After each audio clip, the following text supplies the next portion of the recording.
আমার দয়ার মাওলা রে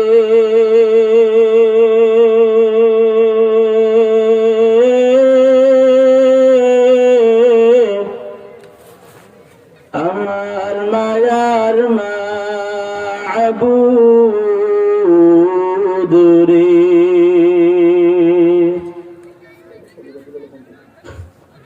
তোমাকে বুঝি আমি পাইলাম না, তোমাকে বুঝি আমি পাইলাম না। আমার দয়ার মাওলা রে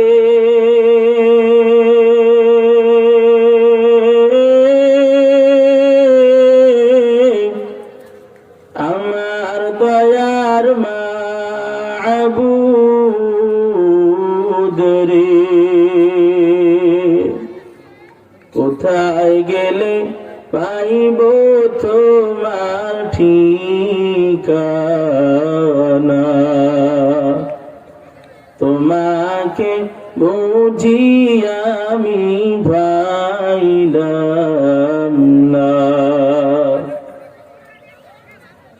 তোমাকে পাইবার আসে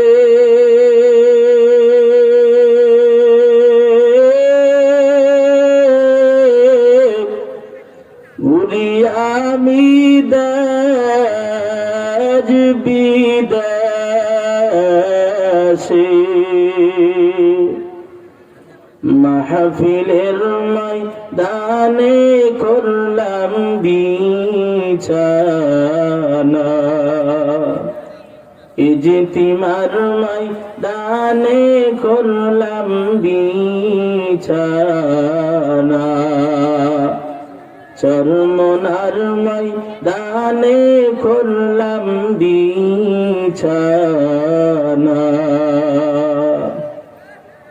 তোমায় পাইবার ওসিলাতে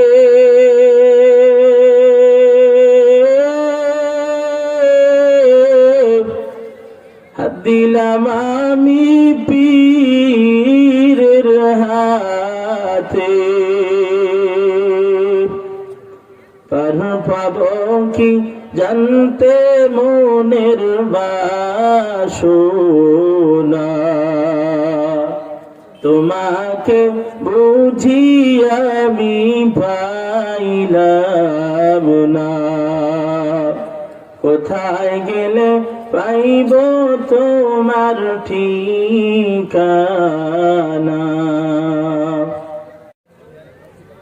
الحمد لله وكفى وسلام على عباده الذين اصطفى.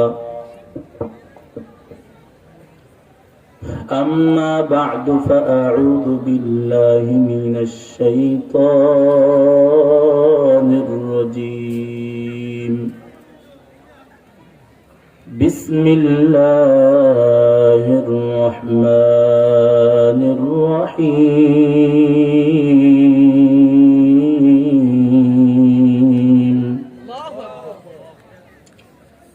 يا أيها الذين آمنوا اتقوا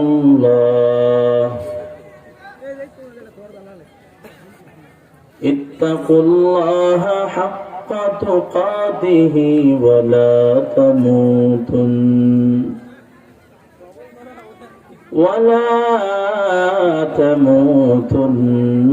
إلا وأنتم مسلمون. وقال تعالى كل نفس ذائقة الموت ثم إلينا ترجعون. وقال رسول الله صلى الله عليه وسلم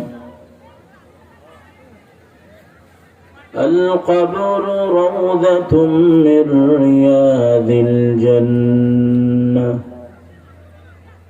أو حفرة من حفر النار أو كما قال النبي عليه الصلاة والسلام صدق الله مولانا العظيم وصدق رسوله النبي الكريم ونحن على ذلك من الشاهدين والشاكرين والذاكرين والحمد لله رب العالمين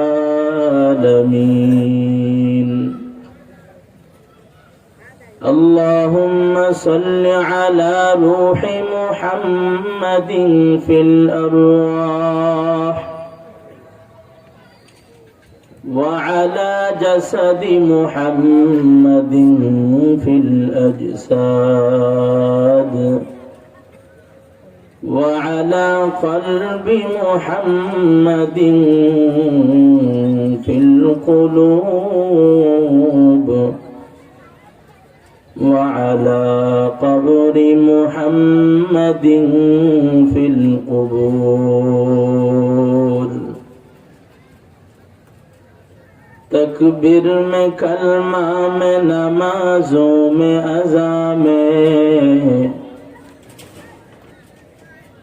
تکبیر میں کلمہ میں نمازوں میں اذان میں ہے نام الہی سے ملا نام محمد ہے نام الہی سے ملا نام محمد فرماتے ہیں آدم کو مجھے خلد و تری میں فرماتے ہیں آدم کو مجھے خلد و تری میں لکھا ہوا تو باپ ملا نام محمد لکھا ہوا تو باپ ملا نام محمد ہے نیم میں محبوب یا مطلب کا اشارہ ہے نیم میں محبوب یا مطلب کا اشارہ پھر کیوں نہ محبوب خدا نام محمد پھر کیوں نہ محبوب خدا نام محمد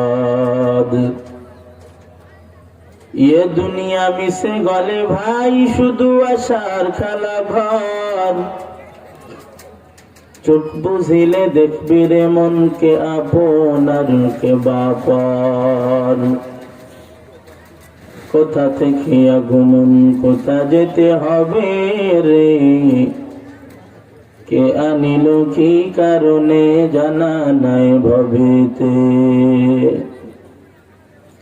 सुनो हाफिज बदुगुयम के गुलता जानो मी मानाद अगर मानाद शबे मानाद शबे दिगर नुमी मानाद दीप्त कंठे हाफिज कहे ফুলতা যা কি কখনো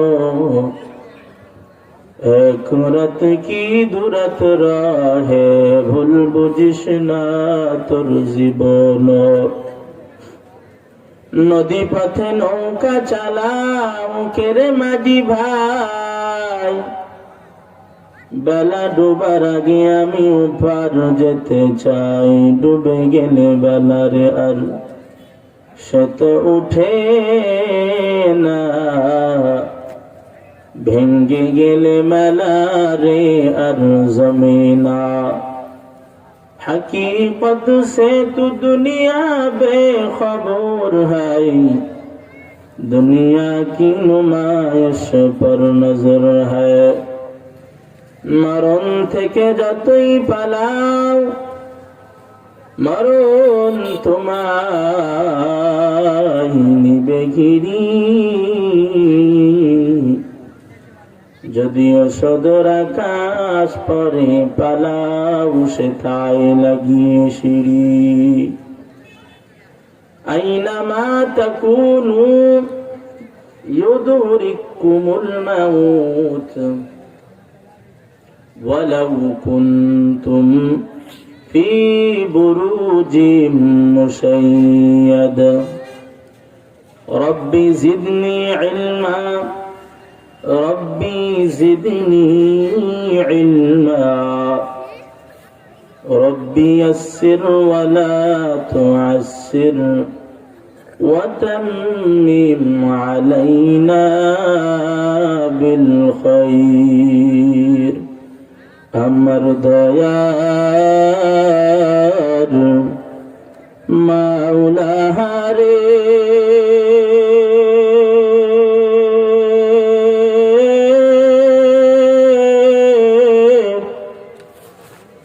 আমার মায়ার মাবুদ রে,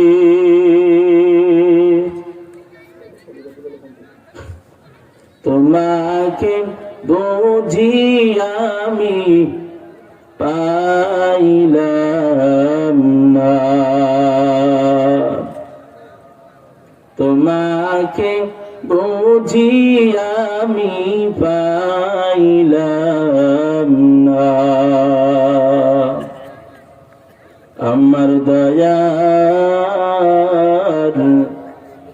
মাওলা রে,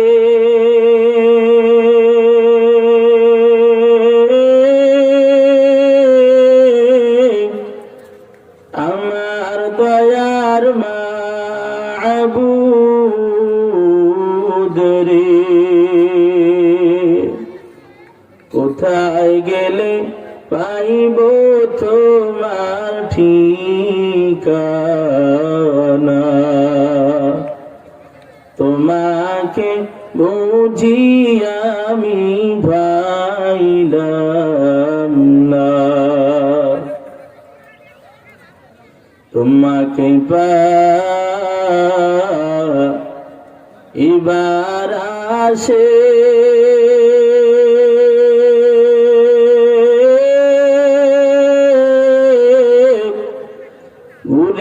আমি দেশ বিদেশে।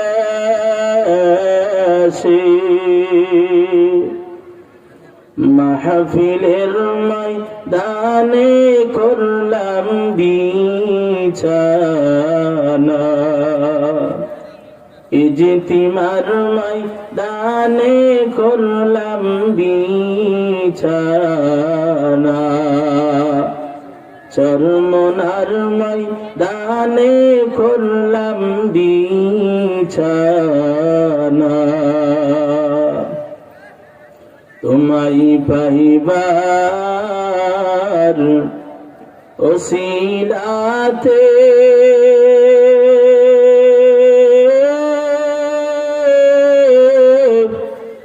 হাত দিলাম আমি পীরের হাতে।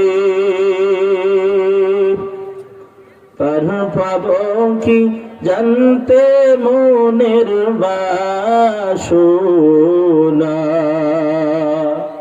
তোমাকে বুঝি আমি পাইলাম না। কোথায় গেলে পাইব তোমার ঠিকানা। আলহামদুলিল্লাহ, ভিটাপাড়া যুব সমাজ কর্তৃক আয়োজিত চতুর্থ বার্ষিক তাফসীরুল কোরআন ও ওয়াজ মাহফিল 15 ডিসেম্বর 2021 মাহফিলের শ্রদ্ধাভাজন জনাব সভাপতি সাহেব, বিশেষ অতিথি বৃন্দ, মুআজ্জাজ ও মুকাররম, জাতির শ্রেষ্ঠ সন্তান, ওয়ারাসাতুল আম্বিয়া হযরত উলামা ইকরাম, দূর দূরান্ত থেকে আগত আল্লাহ পাকের আশিকিন, জাকিরিন, মুহিব্বিন বান্দাগণ, সমবয়সী আমার যুবক বন্ধুগণ, স্নেহের ছোট ভাই, পর্দার অন্তরালে অবস্থানরতা শ্রদ্ধেয় সম্মানিতা মা এবং বোনেরা, মহান স্রষ্টা দয়াময় রব্বুল আলামিনের দরবারে লাখো কোটি শুকর এবং সুজুদ, যেই মহান রব্বুল আলামিন আমাকে আপনাকে মহব্বত করে, ভালোবেসে, দয়া করে, মায়া করে দুনিয়ার জান্নাতের বাগান কোরআন এবং হাদিসের মজলিসে আসবার এবং বসবার, আলোচনা করবার, আপনাদেরকে শ্রবণ করার তৌফিক দান করলেন। এইখানে কি মেলা বসছে? হ্যাঁ, অবস্থা এগুলো তো খুব ভয়ঙ্কর। এই বাচ্চাগুলো এখান থেকে থামায় দাও। কোরআন এবং হাদিসের মজলিসে আসিয়া বয়ান শোনার তৌফিক দান করছেন যেই মহান রব আমাকে আপনাকে তৌফিক দিলেন, অন্তর থেকে শুকরিয়া আদায় করি আলহামদুলিল্লাহ। আপনারা রাগ করছেন আমার উপর? তাহলে এত আলহামদুলিল্লাহর আওয়াজ কম কেন? আমার জন্য আলহামদুলিল্লাহ বললেন। যেই মালিক আমাকে আপনাকে জবান দিয়েছেন, ওই মালিককে খুশি করার জন্য একবার আলহামদুলিল্লাহ বলি।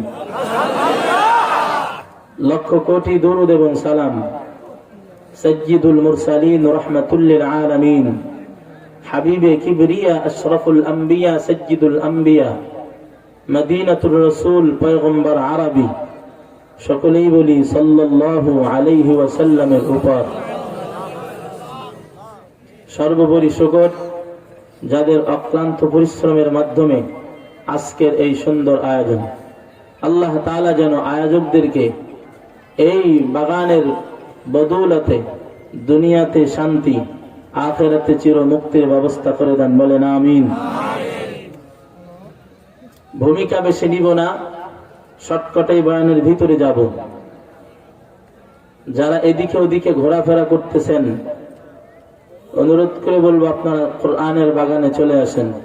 প্রত্যেকদিন বয়ান হবে না, ঠিক কিনা? আগামীকাল চাইলেও আমাকে নিয়ে আসতে পারবেন না। আসলে ওমা তাদরি নাফসুম মাযা তাকসিবু গাদা ওয়া মা তাদরি নাফসুম বিআইয়ি আরদিন তামুত। আল্লাহ বলেন, রিজিক যার যেখানে আছে, রিজিকে তাকে ওখানে টেনে নিবে। আমার রিজিক এখানে ছিল, যার কারণে আসছি। আমাকে দাওয়াত দেওয়া হয়েছে আমার শ্রদ্ধাভাজন মহাব্বতের মানুষ মাওলানা মুফতি মুহাম্মদুল্লাহ সাহেব এবং ওনার ছোট ভাই আতিক। আমার দাওয়াত দিছে প্রথমে, আমি দাওয়াত ক্যান্সেল করছি। আমি বললাম সুযোগ নাই, ডিসেম্বরে কোনো সুযোগ নাই, জানুয়ারিতেও সুযোগ নাই, যদি ফেব্রুয়ারিতে হয় তাহলে যেতে পারবো। তো হঠাৎ করে যখন তাদের দাওয়াত আসলো, আমি নিষেধ করলাম। আমার আজকে প্রোগ্রাম ছিল দুইটা। প্রোগ্রাম ছিল ময়মনসিংহ, 15 কিলো ডিফারেন্স, দুইটা প্রোগ্রাম। কোন কারণে প্রধান যেখানে ছিলাম প্রথমটা ক্যান্সেল হয়ে গেল। হুজুর, আমাদের একটু এখানে নির্বাচনের সমস্যা, একটু পিছায় দিলে ভালো হয়। আমি দেখলাম প্রধান বক্তার আলোচনা যেহেতু ওখানে করতে পারবো না, তাহলে ময়মনসিংহ দ্বিতীয় প্রোগ্রামটাও রাখার দরকার নেই। তো ওই সময় আমি দ্বিতীয় প্রোগ্রাম ওয়ালাদেরও বললাম, দেখেন আমার আসা সম্ভব হবে না, আপনারা একজন বক্তা দেখে নেন। যেহেতু আমি দ্বিতীয় বক্তা, আপনাদের প্রধান একজন আছে। ওখানেও চাইছিল প্রধান রাখার জন্য, কিন্তু আমি সুযোগে পাবো না, এই জন্য তারা দ্বিতীয় বক্তায় রাখছিলেন। আমি বললাম এবছর হবে না, আগামী বছর ইনশাল্লাহ। তো বলার পরে আমি সঙ্গে সঙ্গে ফোন দিলাম, দেখো আমার ওই দিন ফাঁকা করতে পারছি, যদি তোমরা পারো তাহলে 15 তারিখ আমি আসতে পারবো। তো আমারে প্রথম দাওয়াত দিছিল, আলহামদুলিল্লাহ। তো পরে আমি যখন না করছি, ওই সময় ওনারা হযরতুল আল্লাম হাফেজ মাওলানা সাদ্দাম হোসেন সিরাজি সাহেবদের দাওয়াত দিছিলেন। এরপরে আমি যখন বলছি আমার সুযোগ করতে পারবো, এটা আবার আমার ছাত্র, ও আবার আমারে বললো হুজুর ঠিক আছে তাইলে আপনি আসেন ওই দিন। তো আপনাদের মহাব্বতে আসলে ডেটটা রাখা, তো আপনাদের এখানে আমার খাবার আছে বিদায় আসছি, ঠিক কিনা? আল্লাহ নিয়ে আসছেন, রিজিক এখানে যা আছে। আবার মৃত্যু যার যেখানে যা হবে ওখানে ওই ব্যক্তিকে টেনে নিবে।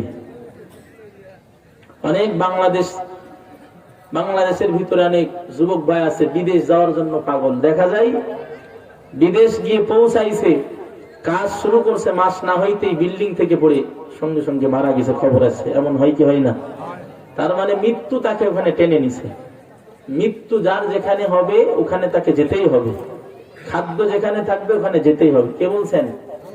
আল্লাহ বলছেন। আমি আসতে পেরে আমি শুকরিয়া আদায় করতেছি, আলহামদুলিল্লাহ। আপনারা খুশি না? আলহামদুলিল্লাহ। যারা এদিকে ওদিকে আছেন আমি অনুরোধ করব আমরা সকলেই মাহফিলের ময়দানে চলে আসি। কারণ মাহফিলের ময়দানে শুধু মানুষ বয়ান শুনে তা না, এখানে অগণিত ফিরিস্তা আছে, এই ময়দানে অগণিত জিন আছে। আপনারা এই কয়জন বয়ান শুনতেছেন শুধু তাই না, অনেক ফিরিস্তা এবং অনেক জিন এই মজলিসের ভিতরে আছে। তো যাই হোক, যারা বাহিরে আছেন, এই ময়দানটা রহমতের বাগান, রহমত সাকিনা, আল্লাহ তাআলার রহমত এই বাগানের ভিতরে বৃষ্টির নাই, কুয়াশার নাই, মুষলধারায় পড়তে থাকে। আর আসতে বলেন, ভূমিকা আর নিব না। খুতবার ভিতরে আয়াতে কারিমা তেলাওয়াত করছি। আল্লাহ তাআলা বলেন, ইয়া আইয়ুহাল্লাযীনা আমানুত্তাকুল্লাহ, হে ঈমানদারগণ, ইত্তাকুল্লাহ, আমি আল্লাহকে ভয় করো। কাকে ভয় করো? আল্লাহকে কেন ভয় করব? হ্যাঁ, কিসের জন্য ভয় করব আল্লাহরে? শুধু সৃষ্টিকারী, সৃষ্টি করেছেন আমাদের আল্লাহ। খাবার দেন কে? নেতা। কে দেন? হায়াতের মালিক কে? মওয়াতের মালিক কে? ইজ্জতের মালিক কে? বেইজ্জতের মালিক কে? হেফাজতের মালিক কে? অনেকেই তো কয়েকদিন আগে স্লোগান দিল, ইসলাম বাংলাদেশে থাকবে না, ৭২-এর সংবিধানে ফিরে যাবে। আল্লাহ তাআলা তার পিছনের অবস্থাতে ফেরাই দিয়েছে, ঠিক কিনা? ইসলামের দিকে বৃদ্ধাঙ্গুল দেখাইছে আল্লাহ তাআলা, উল্টা ঢুকাই দিছে। আমা কারু আমা কারাল্লাহ আল্লাহু খায়রুল মাকিরিন। আল্লাহ আরো বলেন, আল্লাহু খায়রুন হাফিযা ওয়া হুয়া আরহামুর রাহিমিন। হেফাজতকারী কে? আল্লাহ। ইসলাম হেফাজত কে করবেন? কোরআন হেফাজত কে করবেন? মুসলমানদেরকে হেফাজত কে করবেন? আরো জোরে বলেন, কে? আল্লাহ। আল্লাহ কা মুবারক নাম হায়, আল্লাহ আল্লাহ মুমিনু কা হকাম হায়, আল্লাহ আল্লাহ তু মেরা গফফার হায়, আল্লাহ আল্লাহ তু মেরা সত্তার হায়, আল্লাহ আল্লাহ তু মেরা রহমান হায়, আল্লাহ আল্লাহ তু মেরা রহিম হায়, আল্লাহ আল্লাহ মিকুনাদ শামসু কমর, আল্লাহ আল্লাহ মিকুনাদ লাইল নাহার। হেফাজতের মালিক কে? আল্লাহ। ইসলামকে হেফাজত করেছে না করে নাই? নাস্তিকদেরকে, বেঈমানদেরকে এই টাকলা মোরাদ থেকে শিক্ষা নেওয়া দরকার। বলছিল কি, বাংলাদেশের সংবিধানে বিসমিল্লাহ থাকবে না। ইসলাম এটা মানি না, রাষ্ট্র ধর্ম ইসলাম মানি না। আমি সংসদে বিল পাস করব, ৭২-এর সংবিধানে ফিরে যাব। অথচ প্রধানমন্ত্রী নিজেও কখনো এরকম মন্তব্য ভুলেও করে নাই। করছে? কখনো করে নাই। কিন্তু এই পাগল ছাগল এর কথা শুনে মনে হয় মানসিক রোগী। পাবনা আপনাদের, এই পাবনায় নিয়ে আসার দরকার। এই মানসিক রোগীটা খেপছিল ইসলামকে মাইনাস করবে। কিন্তু মাইনাস ইসলামকে করতে গিয়ে নিজেই মাইনাস হয়ে গেছে, ঠিক কিনা? বাংলাদেশের সব মানুষের নাম বদলাতে পারে, বইয়ের পাতায় স্বাধীনতা সংগ্রাম বদলাতে পারে, বঙ্গোপসাগরের সব পানি যেতে পারে শুকিয়েও, গোটা রাজধানী গিলে নিতে পারে বুড়িগঙ্গার ঢেউ, সুন্দরবন কেটে হতে পারে ইটের ভাটার লাকড়ি, শিল্পপতিরা দেউলিয়া হয়ে খুঁজতে পারেন চাকরি, চোরগুন্ডারা পেয়ে যেতে পারে মন্ত্রীর মর্যাদা, আইনের ফাঁকে কালো টাকা সব হয়ে যেতে পারে সাদা। অনেকেই বলে এই দেশ নাকি হুজুকি জাতির দেশ, দফায় দফায় বদলাই এর রং ঢং পরিবেশ, তাই বলে ইসলাম তো এদেশে হুজুকি হবে না শেষ, হুজুকি হবে না শেষ, ঠিক কিনা? ইসলাম এ মাটির পরতে পরতে জনপদে ঘরে ঘরে, ইসলাম এ জাতির 90% মানুষের অন্তরে, ইসলাম নিয়ে কেউ সিনিমিনি খেলে এমন শক্তি নেই, আর কিছু থাক না থাক এদেশে ইসলাম থাকবেই, সবকিছু বদলে যাক এদেশে ইসলাম থাকবেই। ইসলাম আছে না নাই? ইসলামকে মিটাইতে গিয়ে নিজেই মিটে গেছে, আলহামদুলিল্লাহ। এজন্য ক্ষমতার মালিক কে? তুইজ্জু মান তাশাউ তুযিল্লু মান তাশা। ইজ্জতের মালিক আল্লাহ, দিতেও পারেন নিতেও পারেন। কয়েকদিনের ব্যবধানে একটু নজর করলে দেখা যায় এই টাকলা মুরাদ একজন সম্মানের চেয়ারে বসেছিল, কিন্তু মুহূর্তে ইসলামকে নিয়ে মাইনাস করতে গিয়ে, উলামা ইকরামের বিদ্যাচারণ করতে গিয়ে, তাদের সাথে বহাসের ডাক দিয়ে আল্লাহ তাআলা তাকে এমন ভাবে লাঞ্ছিত করেছেন, বহাসে বসা তো দূরের কথা, ইসলাম মাইনাস করা তো দূরের কথা, নিজেই মাইনাস হয়ে বাংলাদেশ ছেড়েছে। কথা বলেন ঠিক কিনা? শুধু তাই না, আল্লাহ তাআলা ওই বেঈমানকে অন্য দেশেও ঠাঁই দেয়নি, ফুটপাতে তার বিছানা হয়েছে, মাথার ভিতরে ওই কম্বল পাই নাই, গায়ের ভিতরে উলের কম্বল নাই, বিদেশি কম্বল নাই, মাথার ভিতরে শিমুল তোলার বালিশও নাই, ল্যাকেজ মাথার নিচে দিয়ে কম্বলবিহীন রাস্তায় রাত কাটাইছে। এর নামই হলো আল্লাহর জিল্লতি। কথা বলেন ঠিক কিনা? আল্লাহ যাকে বেইজ্জতি করে এইরকম ভাবেই করে। এর থেকে শিক্ষা নেওয়া দরকার, ইসলাম বিরোধীদেরকে শিক্ষা নেওয়া দরকার এর থেকে। কথা বলেন ঠিক কিনা? আল্লাহ বলেন ইয়া আইয়ুহাল্লাযীনা আমানুত্তাকুল্লাহ। রাগ হয় আপনাদের? আল্লাহ বলেন হে ঈমানদারগণ, আমি আল্লাহকে ভয় করো, হাক্কা তুকাতিহি, ভয় করার মতো ভয় করো। আর খবরদার লা তামুতুন্না, খবরদার মৃত্যুবরণ করো না, ইল্লা ওয়া আনতুম মুসলিমুন, যতক্ষণ না তুমি মুসলমান হতে পারো। মুসলমান না হয়ে কখনোই মারা যাবে না। কার আদেশ? আল্লাহ বললেন খবরদার মুসলমান না হয়ে মরিও না। মৃত্যুর বিছানায় শো, এই অবস্থায় মুসলমান। এমত অবস্থায় মৃত্যুর বিছানায় পিঠ লাগায়ও না যে তুমি মুসলমান না, কারণ মৃত্যুর বিছানায় বেঈমান অবস্থায় পিঠ লাগাইলে অবস্থা বড় ভয়ঙ্কর হয়ে যাবে। আজকে আমি আপনি এদিকে ওদিকে সময় কাটাইতেছি, কি নিতে পারলাম, কি সঞ্চয় করতে পারলাম, মুসলমান হইতে পারলাম কিনা, খাঁটি মুসলমান হইতে পারলাম কিনা, এর কোনো খবর নাই। দিনের বাগান চলতেছে, অনেক ভাই এখন তাসের আড্ডায় ব্যস্ত, অনেক ভাই মুসলমান দাবি করে এখন লুডুর আড্ডায় ব্যস্ত, অনেক ভাই এখন ক্রাম বোর্ডে ব্যস্ত, অনেক ভাই এখন চায়ের আড্ডায়, টিভির আড্ডায়, নারীর আড্ডায় ব্যস্ত। কথা বলেন ঠিক কিনা? আল্লাহ তাআলা যে আমাকে আপনাকে এখানে নিয়ে আসছেন, খুশি না বেজার? একবার শুকরিয়া আদায় করি, আলহামদুলিল্লাহ। লাইন শাকারতুম লাআযীদান্নাকুম,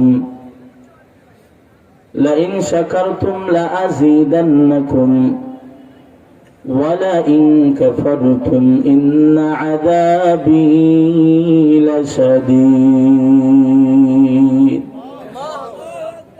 আল্লাহ তাআলা বলেন লাইন শাকারতুম লাআযীদান্নাকুম,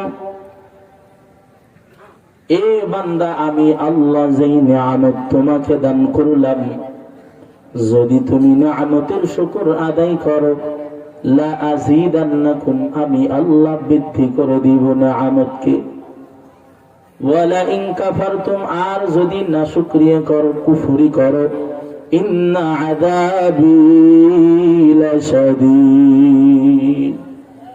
নিয়ামত তো আমি আল্লাহ দিব না, নিয়ামতের পরিবর্তে আমি আল্লাহ তোরে গজব দিয়ে ভরপুর করে দিব।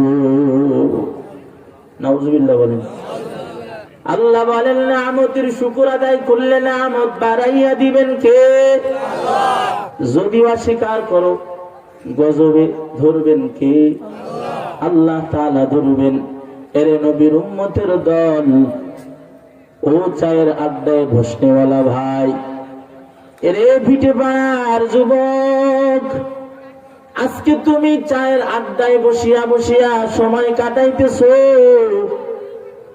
আজকে তুমি টিভির আড্ডায় বৈশা বৈশা সময় কাটাইতেছো। শুধুই বসিয়াই থাকে না, টিভির আড্ডায় বৈশা বৈশা ওয়াজ মাহফিল হয়, বলে বক্তা এই বক্তা কেন আনছে, এমনও শোনা যায় কি যায় না? কেন ওয়াজ মাহফিলের দরকার, কি প্রয়োজন? এগুলোর তো দরকার নাই। লাহাক কাজে মাহফিল দিছে এমন কথাও হয় কি হয় না? কি প্রয়োজন? দরকার নাই, এগুলোর দরকার নাই। আবার বৈশা বৈশা বলে অমুক হুজুর ভালো না, অমুক হুজুর খারাপ, ওই বক্তা ভালো না, অমুক বক্তা খারাপ। এরে যুবক ভাই, ও ভিটে পাড়ার যুবক, তুমি আজকে বাহিরে বৈশা বৈশা সমালোচনা করতেছো, রহমতের বাগান থেকে তুমি দূরে।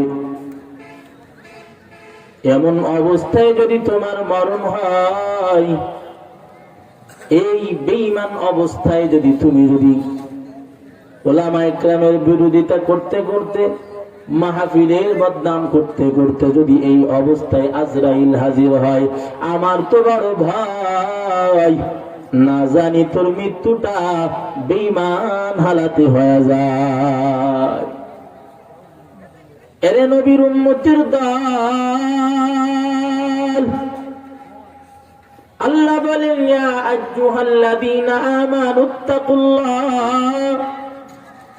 আমি আল্লাহরে ভয় করো আর খবরদার, মুসলমান না হইয়া কেউ মরিও না, কেউ কবরে আসিও না। এরে নবীর উম্মতের দল, বেঈমান অবস্থায় মৃত্যু যদি সামনে চলে আসে কত ভয়ঙ্কর। আল্লাহ বলেন কুল্লু নাফসিন যায়িকাতুল মাউত, কুল্লু নাফসিন যায়িকাতুল মাউত সুম্মা ইলাইনা তুরজাউন।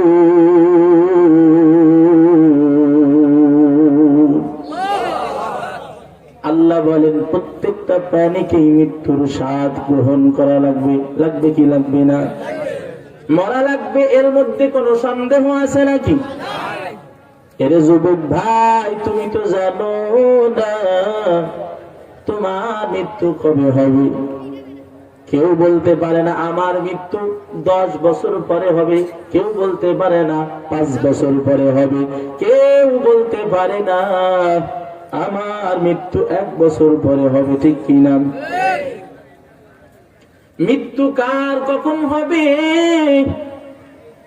এর কোনো গ্যারান্টি নাই, গ্যারান্টি নাই। অনেক বুড়া মানুষের আগে অনেক যুবক মানুষ বিদায় হয় কি হয় না? অনেক দাড়ি পাকা মুরব্বী গ্রামের ভিতরে চলে, কিন্তু দেখা যায় অনেক যুবক ওই কাফনের ভিতরে প্যাকিং হয়ে গেছে। এজন্য ডাক দিয়ে বলবো, রে যুবক, কখন তোমার মৃত্যু হবে এই খবর কিন্তু তোমার কাছে নাই। আল্লাহর কাছে ফিরিয়া আই, আল্লাহরে ডাক দাও। আল্লাহরে ডাক দিলে আল্লাহ বলে বান্দা তুই ডাকতে দেরি, আমি আল্লাহ সাড়া দিতে দেরি না। বান্দা একবার ডাক দেয় আল্লাহ, আর আমার আল্লাহ 99 বার জবাব দেয় বান্দা বল, ও বান্দা বল আমি আল্লাহরে কেন ডাকো, কিসের জন্য ডাকো? এরে যুবক, গুনাহ করিয়া ফেলাইছো, জীবনটা গুনাহের ভিতরে কাটাইছো রে যুবক। আজকে তুমি ফিরিয়া আসো, আল্লাহরে ডাক দিয়া বলো, রে আল্লাহ আমার জীবনে খালি গুনাহ আর গুনাহ, আপনি যদি মাফ না করেন আমার আর কোনো দরবার নাই। মায়ার নজর দিয়ে ডাকবি, ওরে যুবক আল্লাহরে ডাকবি, আল্লাহ সাড়া না দিয়ে পারে না। আল্লাহকে ডাক দেওয়ার মতন ডাক দিতে হবে। মরা লাগবে, তোমার মরা লাগবে। আজকে তুমি দুনিয়ার ভিতরে এই রকম ভাবে দুনিয়া তামাশার ভিতরে পড়িয়া আল্লাহরে ভুলিয়া আজকে তুমি ওই তাসের আড্ডায়, লুডোর আড্ডায় বসিয়া আছো। এরে নবীর উম্মত, আজকে তোমার যদি মরণ হয়ে যায়, তোমার আপনজনেরা বলবে আর দরকার নাই, আর তারে ঘরে রাখা যাবে না। ওই প্রাণের স্ত্রী বলবে আর ঘরে তোলা যাবে না। ওই মসজিদের খাটিয়াটা নিয়ে আসো, মসজিদের খাটিয়া আইনা ওই খাটিয়ার ভিতরে শুয়াইয়া দাও। সামান্য মৃত্যু হওয়ার সাথে সাথে, রূহ পাখিটা চলার সাথে সাথে, চলে যাওয়ার সাথে সাথে বিবি বলবে না আর ঘরে তোলা যাবে না, আর ঘরে তোলা যাবে না, আর ঘরে নেওয়া যাবে না। আমার বড় ভাই, ওই লাশ আমার ঘরের ভিতরে তুললে বড় ভয়। স্ত্রী আর তোমারে ঘরে নিবে না। স্ত্রী বলবে ওই বারান্দার ভিতরে রাখো, আর ঘরের ভিতরে নেওয়া যাবে না। যেই মা যেই বাবা তোমার জন্য পাগল, যেই বাবা তোমার জন্য পাগল, ওই বাবাও আর তোমার জন্য চোখের পানি ছেড়ে কান্না ছাড়া কোনো উপায় থাকবে না। বাবাও বলবে না বিদেশি কম্বলটা গায়ে লাগাইয়া দাও, বাবাও বলবে না, মায়েও বলবে না, বলবে ওই ছিঁড়া ওই একটা কাপড় আছে, ওই ছিঁড়া বিছানাটা তার গায়ের ভিতরে দিয়ে দাও, ওই ছিঁড়া বিছানা তার গায়ে দাও। যেটা আর ব্যবহার করা আমাদের লাগবে না ওইটা দাও। ওইটা ধোয়ানোর পরই ওইটা পুড়াইয়া ছাই বানাইয়া দিবে। কেউ গায়ে দিতে চাবে না, কোনো খাটেও বিছাইতে চাবে না, ঠিক কি না? এরে নবীর উম্মতের দল কার জন্য পাগল, কার জন্য দৌড়াও, কার জন্য পাগল হইয়া দৌড়াও? একটু দুনিয়ার হাকিকতটা বুঝিয়া নাও, দুনিয়া চিন্তা একটু করিয়া নাও। দুনিয়া ক্ষণস্থায়ী জায়গা, এই দুনিয়া থেকে তোমাকে আমাকে বিদায় নেওয়া লাগবে। দুনিয়া সামান্য ছোট্ট একটা ঘর। আব্দুল্লাহ ইবনে আব্বাস রাদিয়াল্লাহু তাআলা আনহু, রাইসুল মুফাসসিরিন হযরত আব্দুল্লাহ ইবনে আব্বাস রাদিয়াল্লাহু তাআলা আনহু বলেন, এই পুরা দুনিয়াটা যদি সরিষার দানা দ্বারা ভরায় দেওয়া হয়, আর যদি আল্লাহর ছোট্ট একটা মাখলুক, একটা পাখি যদি আইসা একটা দানা নিয়ে চলে যায়, একটা দানা আবার 50 বছর পরে আইসা আর একটা দানা নাই, এক পর্যায়ে দেখা যাবে পুরা দুনিয়া ভরপুর সরিষা এক সময় শেষ হয়ে যাবে। কিন্তু আখিরাত এত লম্বা, যে আখিরাতের শুরু আর কোনোদিন শেষ হবে না। আখিরাতের কি কোনো শেষ আছে নাকি? দুনিয়ার শেষ আছে। যদি দুনিয়া থাকার জায়গা হইতো, আজকে আমরা দেখতে পাইতাম আমাদের পরদাদা, আমাদের পরনানা তারা দুনিয়াতে থাকতো, ঠিক কিনা? অথচ একটু পিছনের দিকে তাকাও, কত মানুষের দাদা নাই, কত মানুষের নানা নাই, কত মানুষের দাদি নাই। এই মাজলিসেই তো কত ভাই এতিমের নাই বসে আছো, বাবা নাই, মা নাই, বাবা নাই, মা নাই, মা হারাইয়া, বাবা হারাইয়া মাজলিসের ভিতরে আসো। এরে নবীর উম্মতের দল, এজন্য মৃত্যু কখন আসবে কেউ বলতে পারে না। মরণ হবে এইটা সুনিশ্চিত কথা, বলেন ঠিক কি না? আল্লাহ বলেন কুল্লু নাফসিন যায়িকাতুল মাউত, মৃত্যুর স্বাদ প্রত্যেকটা প্রাণীকে গ্রহণ করতে হবে। বেঈমানেরও মৃত্যু হবে, ইমানদারেরও মৃত্যু হবে, ঠিক কিনা? বেঈমানের মৃত্যু হবে, ইমানদারের কি হবে না? বেঈমানেরও হবে, ইমানদারেরও হবে। আল্লাহর নবী বুঝাইছেন বেঈমানের মৃত্যুর সময় কেমন হবে আর ইমানদারের মৃত্যুর অবস্থা কেমন হবে। নাসাই শরীফের ভিতরে আসছে হাদিস, আল্লাহর নবী বলেন ক্বালান নাবিয়্যু সাল্লাল্লাহু আলাইহি ওয়াসাল্লাম ইযা ইহতুদিরাল মুমিন আতাত মালাইকাতুর রাহমাহ। আল্লাহর নবী সাল্লাল্লাহু আলাইহি ওয়াসাল্লাম বলেন মৃত্যু যখন মুমিনের কাছে আসবে, আল্লাহ তাআলা একদল রহমতের ফেরেশতা আল্লাহ তাআলা দুনিয়ার ভিতরে পাঠাইয়া দেয়। আতাত মালাইকাতুর রাহমাহ বিহারিরাতিন বাইদা, আল্লাহ ওই ফেরেশতাদের হাতে একটা জান্নাতি সুন্দর সুঘ্রাণ যুক্ত একটা রুমাল ধরায় দেয়। যাও যাও যাও, রুমালটা নিয়ে পাঠাইয়া দেয় দুনিয়ার ভিতরে রহমতের ফেরেশতারা হাজির। এক পর্যায়ে ইমানদারের কাছে হাজির হইয়া ওই রহমতের ফেরেশতারা বলে, এরে ইমানদার, আল্লাহ তাআলার পক্ষ থেকে তোমার জন্য সালাম দেওয়া হয়েছে, উখরুজি, বের হয়ে আসেন, রাদিয়াতাম মারদিয়ান আনকা ইলা রাউহিল্লাহি ওয়া রাইহানিন ওয়া রাব্বি গায়রি গাযবানা।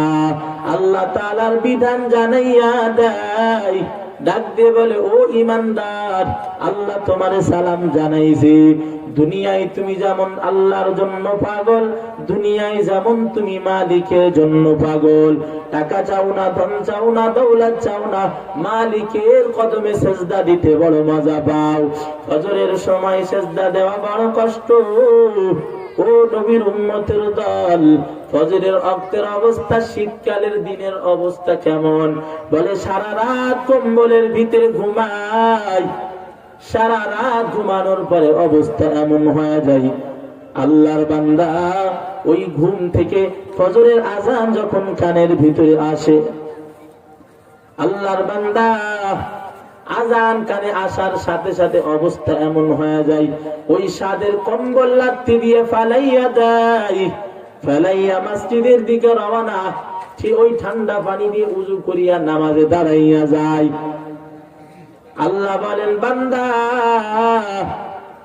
আমি আল্লাহ চেয়ে চেয়ে দেখেছি তুমি ওই ঠান্ডার দিনেও তুমি এমন কষ্ট করিয়া ফজরের নামাজ পড়ছো, এই ঠান্ডার দিনে তুমি সেজদা লাগাইছো, ফজরের ওয়াক্তে নামাজ পড়িয়া আমি আল্লাহর কাছে হাত দুইটা তুলে দিছো, আর ডাকতে বলতেছো, দয়ার মালিক, ও আল্লাহ, দুনিয়ার ভিতরে কিছুই চায় না, আপনার কাছে আপনার রহমত প্রাপ্ত বান্দা হতে চাই। আল্লাহর কাছে কান্না করে যখন বান্দা এমন ভাবে সেজদা লাগাইয়া বলছে, আল্লাহ ফেরেশতাদেরকে ডাকিয়া বলে, রে ফেরেশতারা, যাও, যাইয়া আমার বান্দাকে জানাইয়া দাও, আমি আল্লাহ রাদিয়াতাম মারদিয়া। ওই বান্দা যেমন দুনিয়াতে আমার প্রতি রাজি ছিল, আমার প্রতি খুশি ছিল, আমি আল্লাহ মৃত্যুর সময় বান্দার প্রতি খুশি হইয়া গেলাম। শুধু খুশি হয়ে শেষ না, আল্লাহ বলে জান্নাতের সুসংবাদটা দিয়ে দাও। আর জান্নাতের সুসংবাদ দেওয়ার সাথে সাথে যখন বলে উখরুজি, বের হয়ে আসেন, আর সবুজ রুমালটা তার সামনে ধরে, তার রূহ পাখিটা ওই সবুজ রুমালের ভিতরে চলে যায়।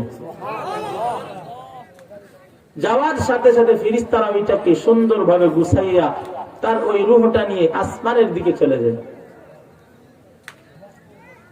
আসমানের দিকে যাওয়ার সময় যখন আসমানের দরওয়াজায় রূহ নিয়ে হাজির, ওই সময় আসমানের দরওয়াজার ফেরেশতারা বলে, কি ব্যাপার, কার রূহ নিয়ে আসছেন, কার আমল নিয়ে আসছেন বলেন? রূহ বহনকারী ফেরেশতারা ডাক দিয়ে কয়, অমুক বান্দার সন্তান অমুকের রূহ নিয়ে আসছেন। ফেরেশতারা ওই সময় বুঝতে পারে, কারণ হাদিসের মধ্যে আসছে আল্লাহ তাআলা যাকে মহব্বত করেন তাকে নিয়ে আসমানের ভিতরে, আরশে আজিমের ভিতরে আলোচনা শুরু করে দেয়। সুবহানাল্লাহ। আরশ বহনকারী ফেরেশতারা যারা আরশ বহন করে আছে, তারা এই খবরটা তাদের নিচের আসমানের ফেরেশতার কাছে জানায় দেয়, আল্লাহ অমুক বান্দারে ভালোবাসে, অনেক বড় ভালো বান্দা। তারা আবার তাদের নিচে আসমানের ফেরেশতাদেরকে জানায়, এমন জানাইতে জানাইতে জমিনে বিচারণকারী যারা আছে এই ফেরেশতাদের কাছে খবর পৌঁছায় দেয়, আমার আমল ভালো না খারাপ ফেরেশতারা জানে কি জানে না? আল্লাহ মহাব্বতের নজরে আলোচনা শুরু করে দেয়। এক পর্যায়ে বান্দার রুহ নেওয়ার সময় ওই সময় বলে এটা অমুক বান্দার রুহ নিয়ে আসছি, ওই সময় আসমানের দরওয়াজাটা আল্লাহ তাআলার ফেরেশতারা খুলে দেয়। আল্লাহর বান্দার দরওয়াজা খুলে দেয়, রূহটা নিয়ে আল্লাহর দরবারের দিকে চলে যায়। এরে নবীর উম্মতের দল, ওয়া আন্নাল কাফির, পক্ষান্তরে বেঈমানের মৃত্যুর সময় যখন হাজির হয়, ইযা হুদিরাল মাউতুল কাফির, কাফেরের মৃত্যুর সময় কেমন হয় রে বাবা, আতাত মালাইকাতুল আযাব, আল্লাহ তাআলা আসমানের ভিতর থেকে একটা দল, একদল আযাবের ফেরেশতা পাঠা দেয়, যাও। আতাত মালাইকাতুল আযাব, একদল আযাবের ফেরেশতা দুনিয়াতে চলে আসে। আল্লাহ তাআলা জাহান্নামের ভিতর থেকে একটা দুর্গন্ধযুক্ত কাঁটা যুক্ত একটা চট ওই ফেরেশতা আযাবের ফেরেশতাদের হাতের ভিতরে ধরাইয়া দেয়। আর আযাবের ফেরেশতারা আয়েশা হাদিসের ইবারতে আছে বিমিসহিন, ওই দুর্গন্ধ চটটা হাতে করিয়া আনিয়া বেঈমানের সামনে হাজির হয়। হাজির হইয়া ডাক দে বলে, উখরুজি, বের হইয়া, দুনিয়ার ভিতরে রবের বিরুদ্ধাচারণ করে চলছো, আল্লাহর বিরুদ্ধাচারণ করে চলছো, আল্লাহর হুকুম দুনিয়াতে মানো না, আজকে তোমার জন্য আল্লাহ পাঠাইছে, আয় বের হইয়া। বেঈমানকে যখন ডাক দেয় উখরুজি, বের হইয়া, ওই সময় বেঈমান বের হতে চাই না। সাখিতাতান মাসফুতান আন আলাইকা ইলা আযাবিল্লাহি আযজা ওয়া জাল, ওই ফেরেশতার আযাব তার সামনে যখন তুলিয়া ধরে, জাহান্নামের আগুন তার সামনে হাজির, জাহান্নামের সাপ বিচ্ছু তার সামনে হাজির। বেঈমানের সামনে যখন আল্লাহ জাহান্নামটাকে উন্মোচন করে দেয়, ওই সময় বেঈমান আর মরতে চায় না, মরতে চায় না, মরতে চায় না। তার রূহটা এবার ওই দেহের 307 জোড়ার ভিতরে পালানো শুরু করে দেয়। ফেরেশতাদের হাতে ধরা দিতে চায় না। এক পর্যায়ে ফেরেশতার দল তার পায়ের দিক থেকে চাপা শুরু করে দেয়। চাপতে চাপতে তার রূহ পালায়, একবার হাতের ভিতরে যায়, একবার পায়ের থেকে মাথার দিকে যায়, একবার কপালের উপরে যায়, একবার পেটের ভিতরে যায়। এমন ভাবে পলাইতে থাকে, দৌড়াইতে থাকে, দৌড়াইতে থাকে। আল্লাহর নবী বলেছেন, বেঈমানের মৃত্যুর অবস্থা এমন হয়ে যায় যখন তার রূহটাকে ফেরেশতারা কব্জ করে নেয়, ধরে নেয়। দৌড়াইতে দৌড়াইতে যখন হয়রান, ওই সময় খপ করিয়া আযাবের ফেরেশতারা তার রূহের উপরে খাবল দিয়ে দেয়। আর দেওয়ার সঙ্গে সঙ্গে রূহটাকে জব্দ করিয়া ধরিয়া যখন ধরে টান দেয়, বেঈমানের অবস্থা এমন হয়ে যায়, বলে বেঈমানের মৃত্যু এত কষ্ট, আর এত কষ্ট, বলে এত কষ্ট। আমার নবী বলেন, জানত জীবিত প্রাণীর গায়ের চামড়া ছিলা যত কষ্ট, একজন বেঈমানের রূহ তার চাইতে কোটি কোটি গুণ বেশি কষ্ট হয়। এর নবীর উম্মতের দল, বেঈমানের রূহটাকে টান দিয়া যখন ছিঁড়িয়া নেয়, দেহটা ক্ষত বিক্ষত হইয়া যায়। এর নবীর উম্মতের দল, আল্লাহর নবী বলেন, মৃত্যুর সময়ের হালাত বড় ভয়ঙ্কর। মৃত্যু হয়ে যাওয়ার সাথে সাথে বান্দার রূহ নিয়ে ওই সময় ফেরেশতা আযাবের ফেরেশতারা রওনা করে। আর যাইতে যাইতে আসমানের দরওয়াজায় যখন হাজির, আসমানের ফেরেশতারা ডাক দিয়ে কয়, কে? ওই সময় ডাক দিয়ে কয়, অমুকের বান্দা, অমুক, অমুকের সন্তান, অমুকের রূহ। ফেরেশতারা ডাক দিয়ে কয়, বড় বেঈমান, আজকে তার জন্য আসমানের দরওয়াজা খোলা নিষেধ। যেখান থেকে তারে ধরেছো আবার ওই জায়গায় নিক্ষেপ করে দাও, জমিনের ভিতরে ফালাইয়া দাও। ওই সময় ওই বেঈমানের রূহটা ফেরেশতারা ধরিয়া আবার জমিনের দিকে নিক্ষেপ করিয়া দিবে। আরে নবীর উম্মত, আমার নবী বলেন, যদি তোমরা আমার মতো ওই কবরের অবস্থা শুনতা, কবরে কত ভয়ঙ্কর আযাব, যদি তোমাদের কানের ভিতরে কবরের আওয়াজ পৌঁছাইতো, আর যদি তোমরা কবরের অবস্থা দেখতে পারতা, একটা লাশ তোমরা কবরের ভিতরে দাফন করতা না। কবরের আযাব বড় সত্য, আযাবুল কবরে হাক্কুন, কথা বলেন ঠিক কিনা? কবরের আযাব সত্য।